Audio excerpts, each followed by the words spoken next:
Как найти подход к человеку, рожденному 20 числа?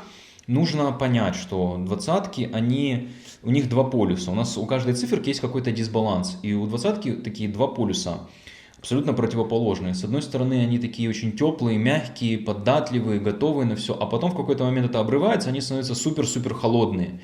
И детки, которые живут в семье с 20 числом, с человеком 20 числом, они не поймут, что происходит. То есть, как реагировать. Как реагировать на то, что она такая теплая, тактильная, приятная, и как потом реагировать на этот холод ужасающий.